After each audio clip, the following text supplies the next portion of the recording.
시청자 여러분 안녕하십니까? 지난 한 주간 이스라엘과 중동에서 일어난 소식을 전하는 이스라엘 중동 리포트입니다.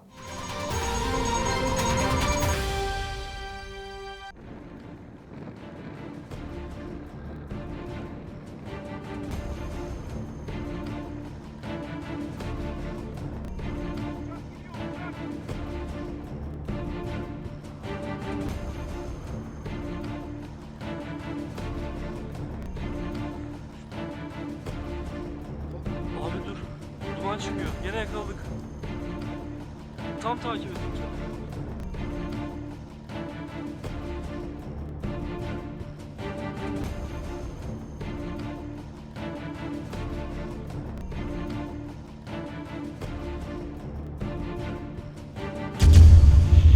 이스라엘인들을 향한 팔레스타인인들의 테러가 격화되고 있습니다. 현지 시간 19일 베들레헴에서는 흉기 공격과 총기 난사가 잇따라 발생해 하루 새 10대 미국인을 포함한 5명이 목숨을 잃고 최소 10명이 다쳤습니다. 21일에는 이스라엘 남부 도시 키르야갓에서 이스라엘인 4명이 테러 공격을 받아 흉기에 찔렸다고 경찰이 전했습니다. 이란군이 예루살렘에 있는 이슬람교의 성지 아라크사 사원을 이스라엘군에게서 빼앗는 훈련을 대규모로 전개했습니다. 이러한 노골적인 이란의 도발로 이스라엘은 거세게 반발할 전망입니다. 블라디미르 푸틴 러시아 대통령이 8년 만에 이란을 방문했습니다. 이날 회담에서 푸틴 대통령과 지도자 하메네이는 미국과 서방 국가들을 비판하며 시리아 아라사드 정권을 옹호했습니다. 지금부터 이 소식을 자세히 전해드리겠습니다.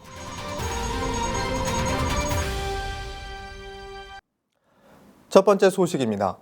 이스라엘에서 흉기 공격과 총기 난사가 잇따라 발생해 하루 새 10대 미국인을 포함한 5명이 목숨을 잃고 최소 10명이 다쳤습니다. AP통신 알자지라, 이스라엘 언론 등에 따르면 현지 시간 19일 오후 이스라엘 요르단강 서안 지역 베들레헴 인근 유대인 정착촌에서 한 팔레스타인 남성이 차를 몰며 이스라엘인을 향해 총격을 가했습니다. 이 남성은 자동차로 이스라엘인이 모인 장소를 향해 돌진하기도 했습니다. 미키 로젠펠트 경찰 대변인은 범인의 차는 다른 승용차를 들이받고 나서야 멈춰섰고 그는 체포됐다고 밝혔습니다. 이번 사건으로 미국 출신 18세 유학생 에즈라 슈워츠와 이스라엘인 1명, 팔레스타인 1명이 숨지고 최소 7명이 다쳤다고 이스라엘 경찰과 병원 관계자는 밝혔습니다.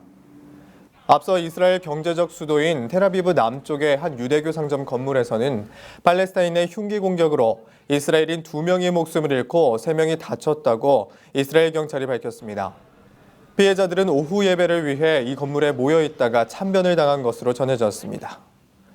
루바 사무리 이스라엘 경찰 대변인은 행인들에 의해 용의자가 붙잡혔다며 공범이 있는지 수사 중이라고 말했습니다. 베냐민 네타냐후 이스라엘 총리는 이번 사건을 지난주 프랑스 파리 테러에 비유하며 파리 테러를 비난하는 이들은 이스라엘에서 벌어지는 사태에 대해서도 목소리를 내야 한다며 두 사건 모두 같은 만행이라고 규탄했습니다.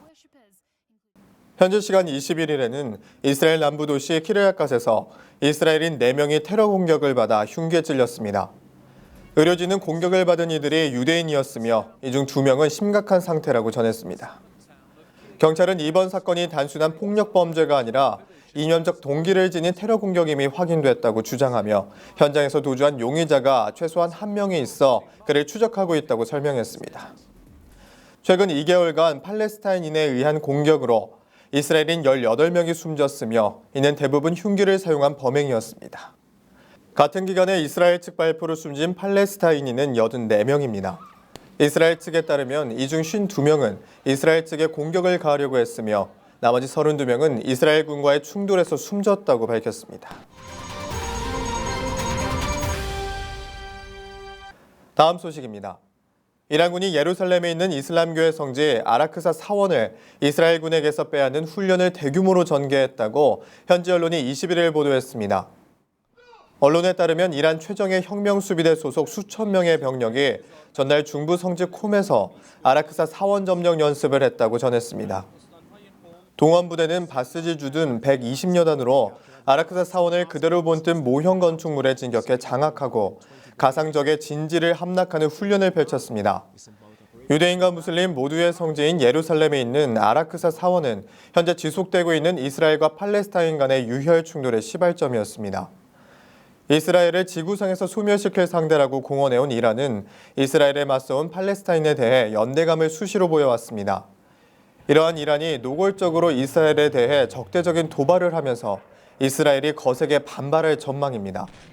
한편 이란은 라마단 단식 성월의 마지막 금요일을 예루살렘의 날로 정해 기념 행사를 갖고 있습니다.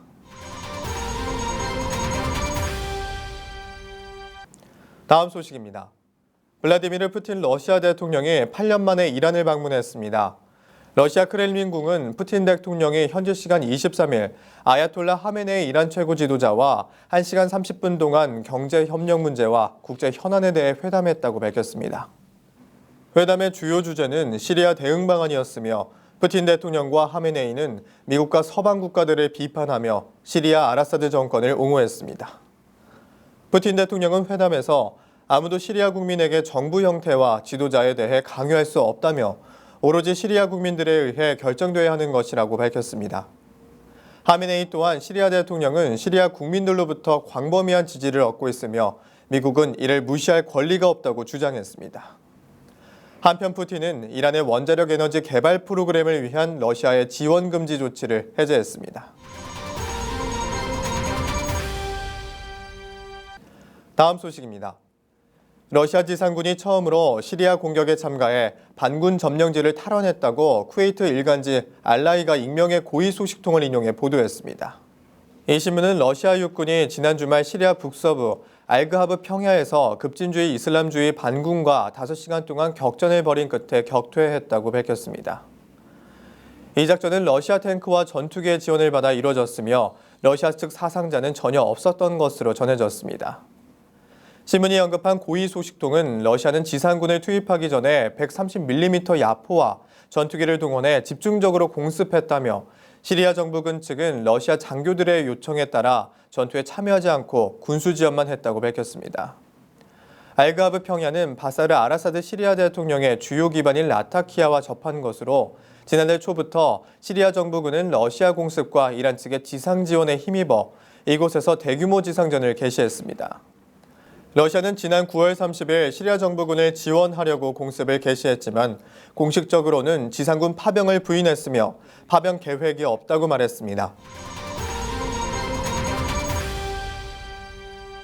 다음 소식입니다. 얼마 전 프랑스에서 동시다발 테러를 일으킨 순위파 극단주의 무장단체 이슬람국가 IS의 잔혹함을 보여주는 또 다른 증거물이 발견됐습니다.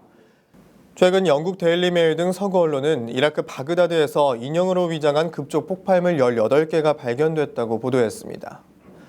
이라크 정부군이 발견해 제한 이 폭발물은 놀랍게도 여자 어린이들이 좋아하는 보통의 인형으로 만들어졌습니다.